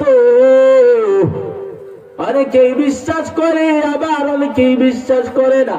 অনেকেই মানতে চায়, অনেকেই মানে না। আবার নাস্তিকেরা কয়, যদি কবর থেকে কোনো বান্দা উইঠা আইসা বলতো যে কবরের ভিতরে আযাব হয়, তাহলে আমরা তওবা করিয়া ফিরিয়া আসতাম, আবার ভালো হয়ে যেতাম। কারণ তারা জানেন আল্লাহ তাআলা যেই সময় বান্দাকে দিয়েছেন, ওই বান্দার ওই সময় যখন শেষ হইয়া যাবে, বান্দাকে আর সময় সেকেন্ড দেওয়া হবে না, ঠিক কি না? সাদ্দাত বেঈমান জান্নাত বানাইলো, জান্নাত উদ্বোধনের জন্য যায়, সঙ্গে সঙ্গে আল্লাহ তাআলা আজরাইলকে পাঠাইয়া দেয়, যাও। আর বান্দারে আর সুযোগ দেওয়া হবে না, ওই বান্দার সময় শেষ হয়ে গেছে, যাও। এবার আজরাইল আয়েশা সাদ্দাতের ঘোড়ার সামনে দাঁড়াইয়া যায়। আর দাঁড়ানোর পর সাদ্দাত ডাক দিয়ে কয়, কে? ফকিরের বেশে কে দাঁড়াইলা? আমার ঘোড়ার সামনে থেকে সরে যাও, আজকে ভিক্ষা দেওয়ার দিন না, আমি জান্নাত উদ্বোধনের জন্য আসি। এত কষ্ট করে জান্নাত বানাইলাম, আমি জান্নাত উৎপাদন করতে আসছি, একটু সরে যাও। এবার সরে না। সাদ্দাত ঘোড়াটাকে সরানোর জন্য লাগাম ধরে টান দেয়, ঘোড়াও সরতে চায় না, ঘোড়াও তার সামনে দিয়ে দাঁড়াইয়ে আছে। এক পর্যায়ে সাদ্দাত বলে, কে গো, একটু সামনে থেকে সরে যাও। এমন অবস্থায় আল্লাহর বান্দা ওই ফেরেশতা সাদ্দাদের কাছে আইসা বলে, একটু কানটা বাড়াইয়া দাও। কান বাড়াইছে, অন্তরে বলে, ভাই। সাদ্দাতকে ডাক দিয়া কানে কানে বলতেছে, শোনো, তুমি কি আমারে চিনতে পারছো? বলে, না, চিনি নাই। কথা বলে, অন্তরের ভিতরে কাঁপতেছে, জবান কাঁপতেছে, আর কথা বলতে পারে না। ডাক দে, কয়, কে? একটু পরিচয়টা বলে দেন। ওই সময় আজরাইল ডাক দিয়ে বলে, তুমি আমারে ভিখারি ভেবেছো, আমারে ফকির ভেবেছো না, আমি আল্লাহর দরবারের একজন গোলাম, আমি আল্লাহর একজন নির্ধারিত ফেরেশতা, যার দুনিয়ার সময় শেষ হয় আল্লাহ আমারে ওখানে পাঠাইয়া দেয়। আমার নাম মালাকুল মাউত আজরাইল, আমারে চিনতে পারছো নি? এমন শোনার পরে সাদ্দাত এবার হাতে ধরি পায়ে ধরি শুরু হয়ে যায়, একটু সময় দাও, আমার জান্নাত সব করে বানাইলাম, একটু আমি উদ্বোধন করব। এবার আজরাইল ডাক দিয়ে কই, না, সারা জীবন বিরুদ্ধাচরণ করে জীবন কাটাইছো, যেই রবের জান্নাতে যাইবা না এমন তুমি সিদ্ধান্ত নিয়ে এমন ভাবে চলছো। বুঝলামই না ভাই, আপনাদের এখানে বয়ান করতে এসে একটা বিপদে পড়ছি। মানে কি সমস্যা, জানি কিসে ঘাদাই।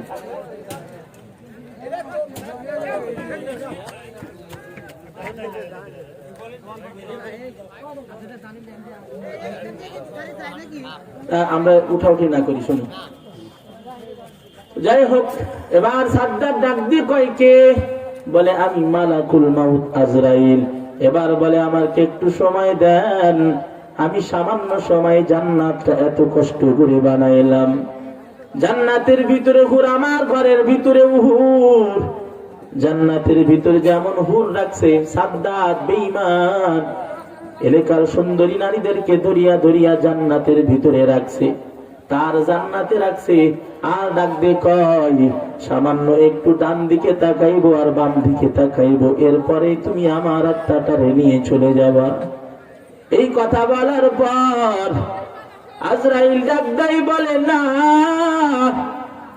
তোমার সময় শেষ, আর 1 সেকেন্ড সময় দেওয়া হবে না। সঙ্গে সঙ্গে খপ করে সাদ্দাদের রূহটা টানিয়ে আল্লাহর দরবারে নিয়ে গেছে। সময় কখন যার শেষ হবে, এরে মুমিন, 1 সেকেন্ড সময় আল্লাহ দুনিয়াতে রাখবেন না। সময় থাকিতে করো সময়ের দাম, ফুরায় গেলে কান্দিয়া লাভ হবে না। এজন্য দুনিয়াতে বেঁচে থাকতে নেক আমল করো। মুসলমান হইয়া কবরে যাও, আল্লাহর বিধান। আল্লাহ ডাক দিয়ে বলতেছেন, খবরদার, লা তামুতুন্না ইল্লা ওয়া আনতুম মুসলিমুন। মুসলমান না হইয়া মৃত্যুর বিছানায় পেটটা ভাসাইও না। কবরের আযাব বড় সত্য। বেঈমান নাফরমান হইয়া যখন কবরে যাবে, আল্লাহর ফেরেশতারা ওই বান্দার রূহটারে যখন জমিনের ভিতরে ফেলাইয়া দিবে, মানুষেরা তার লাশটারে ধুয়াইয়া কবর দেশে কবর খনন করিয়া কবরে তার লাশটা রেখে দিবে। আল্লাহ তাআলা ওই লাশের ভিতরে রূহ দিয়া দিবেন, আর দিয়া ওই লাশ কবরের ভিতরে 2 পার্শ্বের মাটিটারে ডাক দিয়া বলবেন, রে মাটি, এই বান্দা সেই বান্দা দুনিয়াতে আমার বিধান নামাজ পড়ে নাই, আমার বিধান, আমার রসুলের বিধান মানে নাই, হজ করে নাই, যাকাত দেয় নাই, আমার রসুলের সুন্নাতের দাড়ি রাখে নাই। এরে কবরের মাটি, আজকে বান্দারে 2 সাইড দিয়ে চাপ দেওয়া শুরু করে দাও। এরে নবীর উম্মতের দল, কবরের মাটির অবস্থা আল্লাহর হুকুম পাওয়ার সাথে সাথে নবী জানাইছে, আল্লাহর নবী বলেন 2 পার্শ্বের মাটি সংকীর্ণ হয়ে যাবে, এমন ভাবে চাপ দিবে 2 পাজরের হাড়, 1 পাজরের হাড় অপর পাজরের ভিতরে এমন ভাবে ঢুকিয়া যাবে। এর নবীর উম্মত বেঈমান কান্না করবে আর ডাক দিয়ে বলবে, মালিক ও রব্বুল আলামিন, এই কবরের আযাব সহ্য করতে পারি না। ও আল্লাহ, কবরের আযাব আমার জন্য ঘুমায়া দেন। ও আল্লাহ, কবরের আযাব সহ্য করতে পারি না। ও আল্লাহ, আপনি আমারে বাঁচান। ও আল্লাহ, কবরের আযাব থেকে বাঁচান। আল্লাহ বলেন, ওয়ায়াকুলুনা মাতা হাযাল ওয়াদু ইন কুনতুম সাদিকিন। ওরে দুনিয়ার ভিতরে বারবার হুজুরদেরকে ডাক দিয়ে দিয়ে বলেছো, তোমরা যদি সত্যবাদী হও, আল্লাহর আযাবটাকে আমাদেরকে একটু দেখায় দাও। আজকে তোর জন্য ক্ষমা হবে না, আজকে তোর জন্য কোনো মাফ করা হবে না, আজকে তোর জন্য কোনো ছাড় দেওয়া হবে না। রে বেঈমান, চাপ দাও, আরো বেশি জোরে চাপ দাও, এমন ভাবে কবরের আযাব শুরু হইয়া যাবে। এরে নবীর উম্মত, বিশ্বাস করো না কবরের আযাব যে সত্য, বিশ্বাস করো না। দুনিয়ার মানুষকে বিশ্বাস করানোর জন্য আমার আল্লাহ দুনিয়ার ভিতরে অনেক কবরের ভিতরে আগুন, আবার দেখা যায় অনেক কবরের ভিতরে সাপ, আবার দেখা যায় অনেক কবরের আযাব দেখা যায়, অনেক কবরের ভিতরে ধোঁয়া দেখা যায়। ও নবীর উম্মতের দল, আল্লাহ তাআলা এগুলো মানুষকে দেখাই শুধুমাত্র বোঝানোর জন্য। আর ডাক দে কয়, আফালা তাকিলুন, আফালা তাকিলুন, আফালা তাযাক্কারুন, আফালা তুবসিরুন। একটু কি চিন্তা করবি না, ওই কবরের আযাব যে সত্য, ওরে নবীর উম্মত, আমি ঘটনা একটা বলতেছি, সবাই জানেন, সবাই শুনছেন। আমার যশোরের ঘটনা, সাব কোয়ার্টার ঘোপ সেন্ট্রাল কবরস্থানের ভিতরের অবস্থা। আজ থেকে 8 বছর আগে ওই আমাদের যশোরে মুষলধারায় বৃষ্টি হয়েছিল। এই বৃষ্টির কারণে ওই অত্র এলাকাটা পানিতে কানায় কানায় ভরপুর হয়ে গেছিল।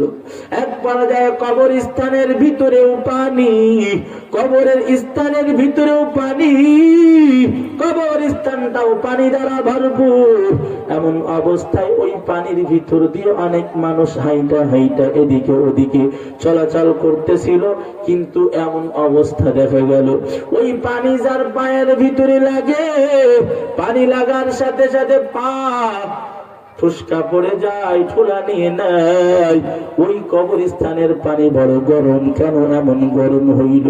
তালাশ করতেছে কোন কারেন্টের লাইন, লুজ লাইন কি এমন লেগে গেছে নাকি, এমন হওয়ার কারণ কি? নজর করতে করতে দেখে কবরস্থানের ভিতর থেকে এমন একটা কবর থেকে পানি টকবক টকবক করে ফুটতেছে। কবরের পানি টকবক টকবক করে ফুটতেছে। ভাত যখন হওয়ার মুখ হয়ে যায়, ভাত যেমন উতলাইতে থাকে, এ নবীর উম্মতের দল, কবরের ওই পানিগুলো টকবক টকবক করে ফুটতেছে।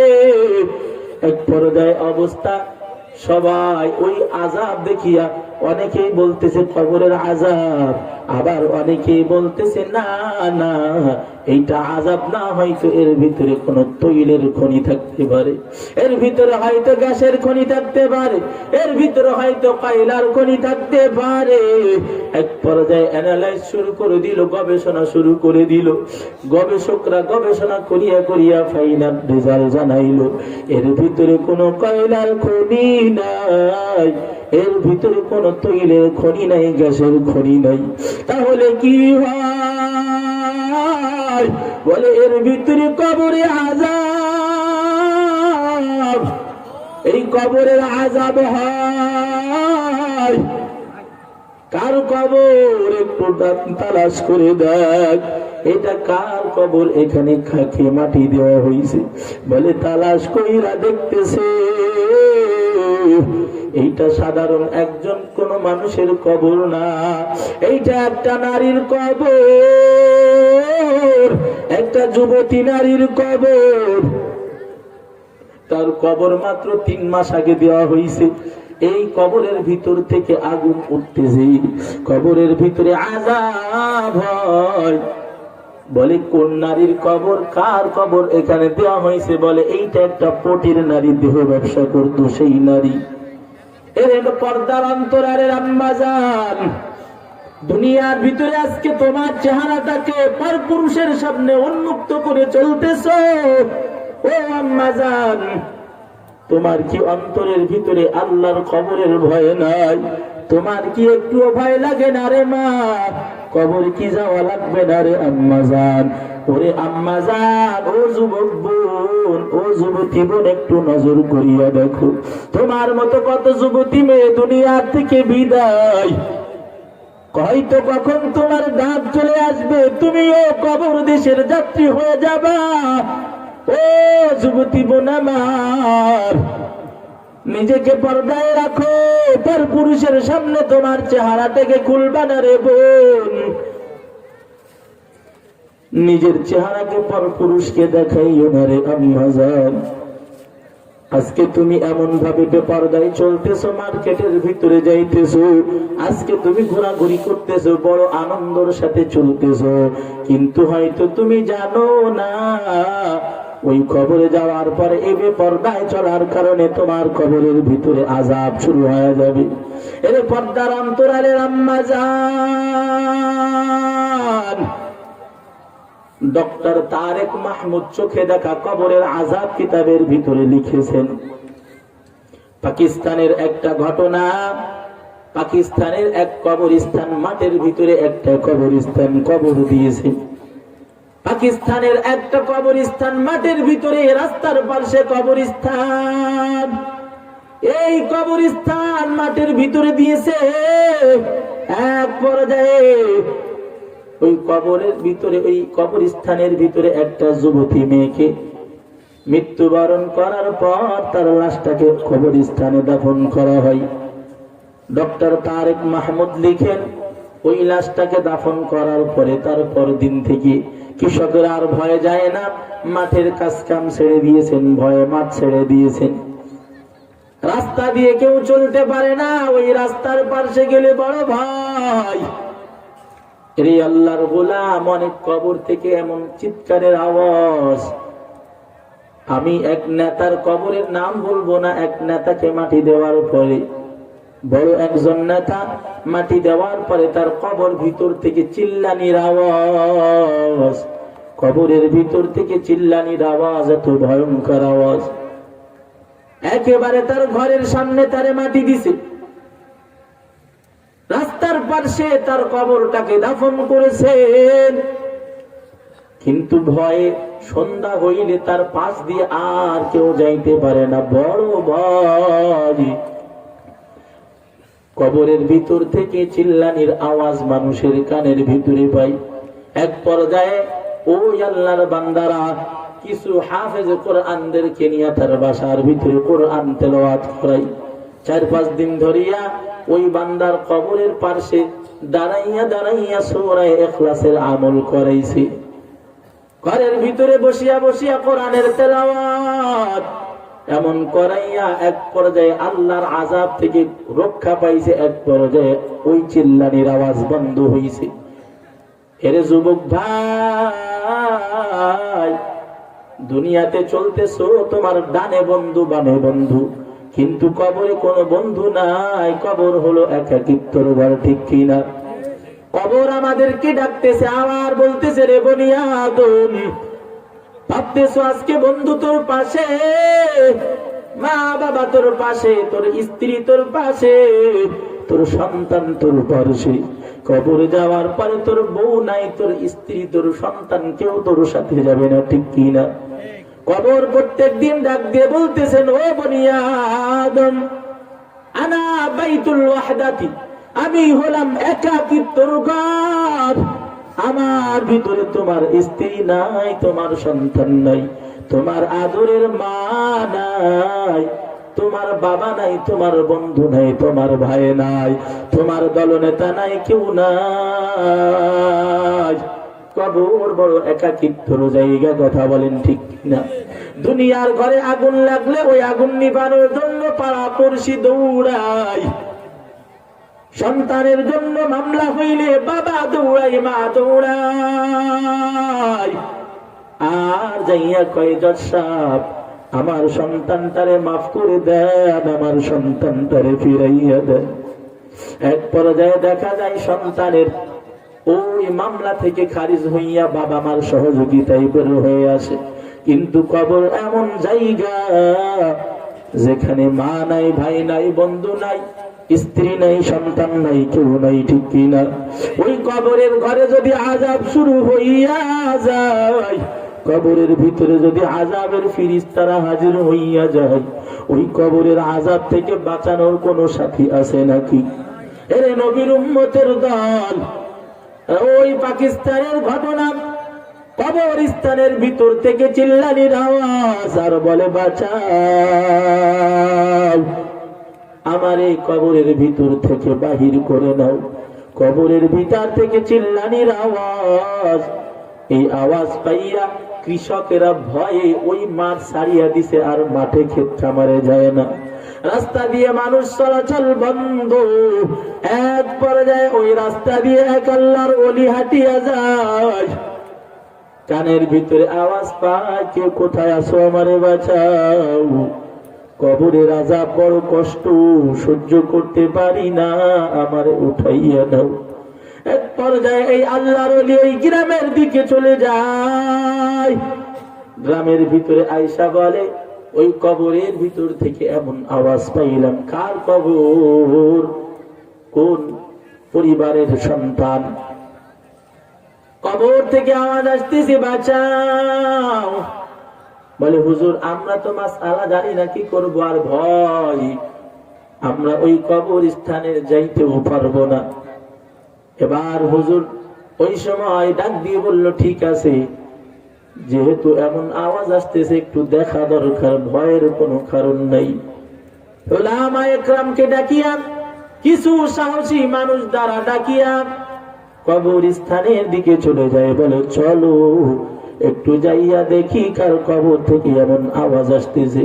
এরে নবীর উম্মতের দল, এবার হুজুর আয়েশা কবরস্থানের ভিতরে কিছু মানুষ নিয়ে যাইয়া নজর করে দেখতেছে কোন কবর থেকে আওয়াজ। দেখতে দেখতে এক পর্যায়ে কবরের আওয়াজ আসতেছে, বাঁচাও বাঁচাও। এবার খুঁজতে খুঁজতে নিশ্চিত হইয়া গেল এই কবর থেকেই আওয়াজ ভেসে আসতেছে। এই কবরটাকে খনন করো। কবরটাকে খনন করা শুরু করে দেয়। এক পর্যায়ে যখন কবর খনন করা প্রায় শেষ, বাঁশের চালিগুলো উঠাইবে, এমত অবস্থায় ভিতর থেকে আওয়াজ, খবরদার বাঁশের চালি সরাইবা না, আমাকে একটা কাপড় দাও, আমার শরীরটা পুরো উলঙ্গ। ওই যুবতী মেয়ে ডাক দিয়ে বলতেছে, আমাকে একটা কাপড় দাও, আমার শরীরে কোনো কাপড় নাই, একটা কাপড় দাও। এবার একটা কাপড় আনিয়া দুই একটা বাঁশ সরাইয়া ওর ভিতরে কাপড়টা চালিয়ে দেয়।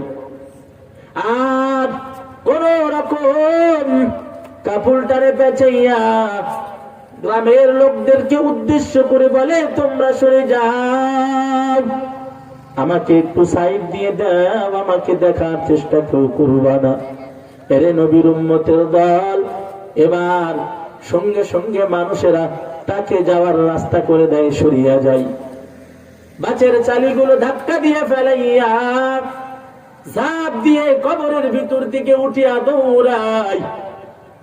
দৌড়াইতে দৌড়াইতে যেই ঘরে সে জীবন কাটাইছে, ওই ঘরের ভিতরে যাইয়া ঘরের দরওয়াজা আটকাইয়া ওই ঘরের ভিতরে বসিয়া আছে।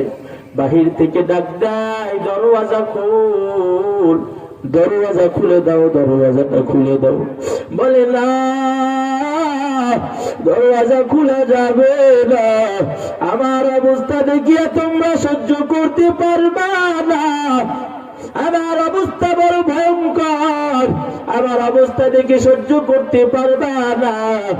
এমন ভাবে চিল্লায় আর বলে, খবরদার কেউ আমার কাছে আসবা না। এবার সবাই বলে, না, খুলো। শেষ পর্যায়ে বলে, ঠিক আছে, খুলতে পারি, আমার কাছে হাত দুর্বল কোন মানুষ আসবা না, যাদের আমার অবস্থা দেখিয়া সহ্য করার ক্ষমতা আছে শুধু তারাই মাত্র আসবা। বলে, তুমি ঘরের দরওয়াজা খুলে দাও। মহিলারা, কিছু সাহসী মহিলারা ঘরের দরওয়াজা খোলার সাথে সাথে ভিতরে ঢুকছে। বলে, ঘটনা এমন অবস্থা তার ভয়ঙ্কর। ও পর্দার অন্তরালের মা,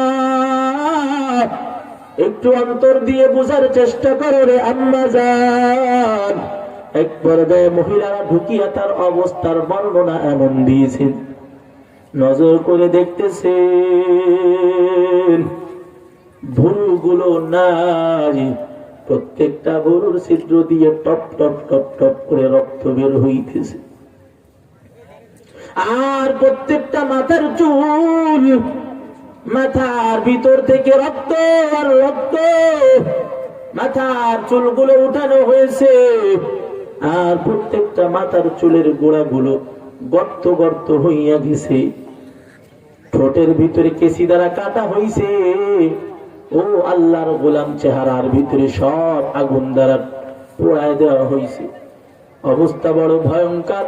বলে, হাতের দিকে তাকাইয়া দেখি হাতের নখ নাই, হাতের নখগুলো টান টান দিয়ে উঠানো হয়েছে, পায়ের নখগুলো টান টান দিয়ে উঠানো হয়েছে। রে আল্লাহর গোলাম, এক পর্যায়ে বলল, কি ব্যাপার, তোমার অবস্থা এমন হওয়ার কারণ কি বলো?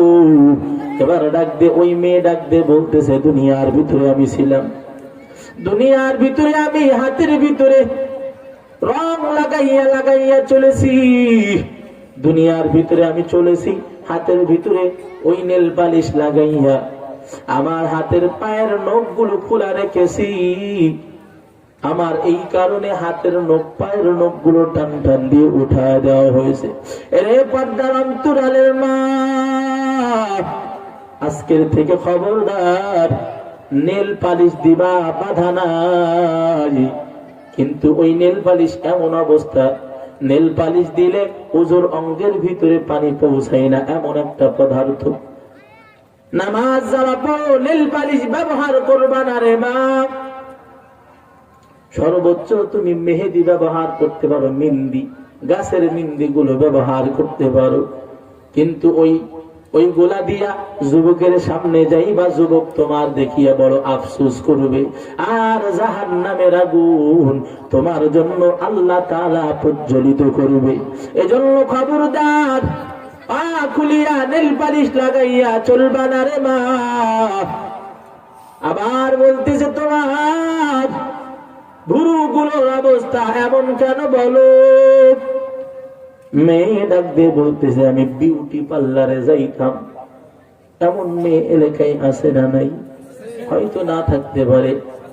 এরে নবীর উম্মত, ও পর্দার অন্তরালের মা, ভুরু ফেলাক করিয়া চলতেছো, ওই ভুরু ফেলাক করিয়া তুমি যুবকের সামনে হাঁটতেছো, পার পুরুষকে তোমার চেহারা দেখাইতেছো রে মা। আর এই অবস্থায় যদি তোমার ডাক চলিয়ে আসে, পাকিস্তানের ঘটনাটা একটু বুঝো। ওই ভুরু ফেলাক করিয়া মানুষের সামনে গেছে, টান টান দিয়ে ফিরিস্তারা কবরের ভিতরে টান টান দিয়ে উঠাইয়া দিছে। ঠোঁটের ভিতরে তুমি লিপস্টিক দিয়া আর পুরুষের সামনে দৌড়াও। কবরে যাওয়ার পরে ওই ঠোঁট কিন্তু আল্লাহর জাহান্নামের আগুনের কেচি দ্বারা কিন্তু কেটে দিবি। আজকে তুমি মাথার কাপড় ফেলাইয়া পর পুরুষের সামনে চলতেছো, মার্কেটে যাইতেছো, বাজার ঘাটে যাইতেছো, মাথার কাপড় ফেলাইয়া চুল আড়া দিয়া চলতেছো। আল্লাহর নবী বলেন ওই চুলগুলো সাফ হইয়া ওই কিয়ামতের ময়দানে সবল দিতে থাকবে। এরে নবীর উম্মত, পর্দার অন্তরালের মা, ওই চুলগুলা তোমার জন্য আল্লাহ তাআলা পর্দায় রাখার বিধান দিয়েছেন। ওই চুলগুলো পার পুরুষের সামনে খুলবা, কবরের আযাব তোমার জন্য আসতেছে। এজন্য খবরদার, চুল খুলিয়া রাস্তাঘাটে চলাচল করবা না। এরে পর্দার অন্তরালের আম্মা জান, আজকের থেকে নিয়ত করে নেন, কবরে যাওয়া লাগবে। তোমার দাদি, তোমার নানি নাই, তারাও কিন্তু দুনিয়াতে একদিন ছিল।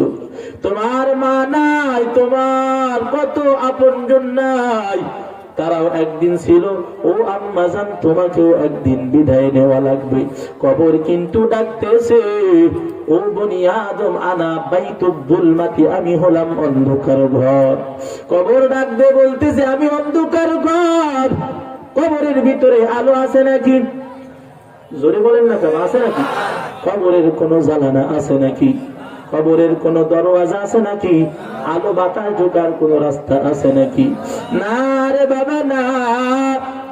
বরং তোমার কবরে রাখার পর বলে কবর থেকে হয়তো লাশ পাঠিয়ে যাবে, দুর্গন্ধ, হয়তো এলাকা দূষিত হইয়া যাবে, যার কারণে বাঁশের চালি সাজাই, এরপরে তোমার কবরের উপরে কলা পাতা, খেজুরের পাতা বিছাইয়া দেয়, বিছাইয়া এবার মাটি দিয়ে দেয়, আর বলে কোথাও থেকে দুর্গন্ধ আসার সিদ্ধ যাতে না থাকে। দুইজন দুই হাত লাগাইয়া তোমার সন্তানেরা তোমার কবরের মাটির উপরে চাপ দিতে থাকবে, পা দিয়ে চাপ দিবে, যাতে কোনো দুর্গন্ধ দুনিয়ার ভিতরে না আসতে পারে। যেই সন্তানের জন্য জীবনটাকে শেষ করলা, ওই সন্তান কবরের মাটি চাপিয়া চাপিয়া ওখানে রেখে আসবে। কবর বলতেছি আমি অন্ধকার ঘর, আনা বাইতুদ যুলমাতি ফাহতামিলুনি সিরাজা, আমার ভিতরে আলো নাই, তোমার বলো আলোর প্রয়োজন। এ নবীর উম্মতের দল, কবরের ভিতরে আলো নাই, আলোর প্রয়োজন। আলো নিয়ে কবরে যাইতে হবে। আল্লাহর কোরআনকে বন্ধু বানাও, আল্লাহর নবীর সুন্নাতকে মানো। কবর কিন্তু আবার ডাক দিয়ে বলতেছে আনা বাইতুল গুরাবি, আমি হলাম সাপ বিচ্ছুর ঘর, আমি হলাম আগুনের ঘর, আমি হলাম সাপের ঘর, আমি হলাম আযাবের ঘর। আমার ভিতরে আসলে যদি বদ আমল নিয়ে আসো আযাব কিন্তু কেউ ঠেকাইতে পারবে না। আল্লাহর নবীর মেয়ে ফাতেমাতুজ জাহরা রাদিয়াল্লাহু তাআলা আনহাকে যখন কবরে রাখা হয়, আবু যার গিফারি রাদিয়াল্লাহু তাআলা আনহু ডাক দিয়ে কয়, এরে কবরের মাটি, জানো তোমার ভিতরে কাকে রাখা হয়? এটা হলো মুহাম্মাদুর রাসূলুল্লাহর মেয়ে। এরে কবরের মাটি, জানো এটা কে? বলে জান্নাতি যুবকদের সরদার হাসান এবং হুসাইনের আম্মা জানরে রাখা হয়। এরে কবরের মাটি, জানো তোমার ভিতরে কাকে রাখা হয়? এইটা হলো জান্নাতি 10 জন সাহাবী দুনিয়ার ভিতর থেকে জান্নাতের সুসংবাদ পেয়েছেন। হযরত আলী রাদিয়াল্লাহু তাআলা আনহু তার ভিতর থেকে একজন, সেই আলী রাদিয়াল্লাহু তাআলা আনহুর স্ত্রীকে তোমার ভিতরে রাখা হয়। এর কবরের মাটি, শুধু তাই না, এই মহিলা তো ওই মহিলা জান্নাতি নারীদের সরদারিনী ফাতিমা। কবরের মাটি ডাক দিয়ে কয়, রে আবু যর, এটা মুহাম্মাদুর রাসূলুল্লাহর মেয়ে নাকি হাসান হুসাইনের আম্মা জান আলীর স্ত্রী নাকি ফাতিমা? আমি কবরের মাটির কাছে পরিচয় চলবে না, নেক আমল নিয়ে যারাই আসবে তাদের সাথে আচরণটা ভালো হবে। আর যদি গুনাহগার ওই নাফরমান বান্দা যদি হইয়া কবরে আসে, আমি কবরের মাটির অবস্থা বড় ভয়ঙ্কর। ও আল্লাহর গোলাম, জান্নাতে থাকার ইচ্ছা আমাদের ভিতর থেকে অনেকেরই আছে। জান্নাতে যাইতে চাও, জান্নাতে যাইতে হলে আমার আল্লাহকে ভয় করিয়া রাসূলের তরিকায় সুন্নাতের উপরে আমল করতে হবে। আল্লাহর নবী ডাক দিয়ে বলতেছেন, এর উম্মত, মান আহাব্বা সুন্নতি ফাকাদ আহাব্বানি ওয়া মান আহাব্বানি কানা মাই ফিল জান্নাহ। দুনিয়ার ভিতর থেকে যারা আমি নবীর সুন্নাতকে মহব্বত করিয়া আসতে পারবা, আমি নবীর সাথে তারা জান্নাতের ভিতরে থাকবা। সুবহানাল্লাহ। পক্ষান্তরে যারা আমি নবীর সুন্নাতের বিরোধিতা করবা, আমি নবীর সুন্নাতকে মানবি না, মান তারাকা সুন্নতি লাম ইয়ানালু শাফাআতি, আমার সুন্নাতকে ভাইলাট করে চলবা, আমার সুন্নাতকে অবজ্ঞা করিয়া চলবা, আমার সুন্নাতকে নাক ভিংসি দিয়া চলবা। আমার সুন্নাত যদি কেউ মানার চেষ্টা করে, অনেকেই আবার নাক ভিংসি দেয়, অনেকেই বলে বড় হুজুর হয়ে গেছে, বড় নামাজি হইয়া গেছে, বড় দাড়িওয়ালা হইয়া গেছে। এমন মানুষ আছে না নাই? এমন ভেংসাইছে। এরপরে যেই যুবক গুলা নবীর সুন্নাতের আমল করবি, আল্লাহর নবী ওই কিয়ামতের ময়দানে কঠিন দিনে আল্লাহর নবী যুবকদেরকে আরশের নিচে টান দিয়ে নিবি। আল্লাহর নবী ওই কিয়ামতের দিন ওই যুবকের জন্য সুপারিশ করবেন। কারণ দুনিয়ার ভিতরে মানুষ টিটকিরি করার পরেও দাড়ি ফেলাই নাই, দুনিয়ার ভিতরে মানুষ টিটকিরি করার পরেও নামাজ ছাড়ে নাই, দুনিয়ার ভিতরে মানুষ উল্টা পাল্টা কথা বলার পরেও দিন থেকে সরে নাই। আল্লাহর নবী আল্লাহর ওই কিয়ামতের ময়দানের দিন ওই বান্দার ওই যুবকের সুপারিশ করবে। আল্লাহর নবীর সাথে যদি জান্নাতে থাকতে চাও, আল্লাহর নবী অপশন দিয়েছেন, আমার সুন্নাতের মহব্বত করিয়া কবরে আসো। আল্লাহর নবী জানাইছেন, খবরদার, আমার সুন্নাতকে না মানিয়া যদি কবরে আসো, মান তারাকা সুন্নতি লাম ইয়ানালু শাফাআতি, আমি নবী কিয়ামতের ময়দানে তোমার সুপারিশের জন্য যাব না। আল্লাহর নবীর সুপারিশের ইচ্ছা কার কার আছে? হাত তুলে দেখান। আয় আল্লাহ, আপনি আমাদের সবাইকে নবীর সুপারিশ পাওয়ার তৌফিক দান করেন, বলেন আমিন। এরে নবীর উম্মতের দল, নবীর সুপারিশ চাই। ও যুবক ভাই, নবীর সুপারিশ চাও, কিন্তু ওই ক্রিকেটারের মহাব্বত অন্তরের ভিতরে ঢুকাইয়া ক্রিকেটারের মতো তুমি তোমার জীবনটাকে সাজাও। মাথার চুলের কাটিং ক্রিকেটারের মতন তুমি করো, হাতের ভিতরে বালা, গলার ভিতরে মালা, কানের ভিতরে সুন্দর সুন্দর দুল, গলার ভিতরে মালা পরিয়া তুমি দুনিয়াতে চলতেছো। মাথার চুলের ভিতরে রং বেরঙের কাটিং কালার, এমন করিয়া তুমি বলতেছো নবীর সাথে জান্নাতে থাকবা, আমার নবীর সুন্নাতকে মানবা না, না মানিয়া তুমি ক্রিকেটারের মহাব্বত করিয়া ক্রিকেটারের মতন চলতেছো। আল্লাহর নবীর সুপারিশ যদি পাইতে চাও রে যুবক, আল্লাহর নবী যেইভাবে বলছে ওই রকম ভাবে নবীর সুন্নাতের মহাব্বত করতে হবে।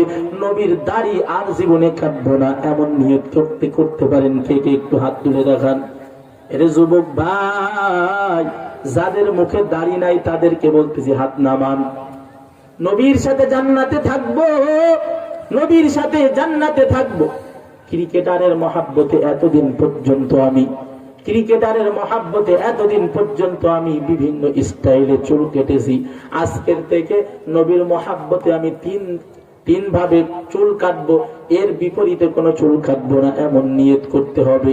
নবীর জন্য আজকের থেকে নিয়ত করতে হবে। মদিনা রাসূল কিন্তু আমাকে আপনাকে দেখতেছেন, নির্ধারিত ফেরেশতারা নবীর কাছে খবর পৌঁছাইতেছেন।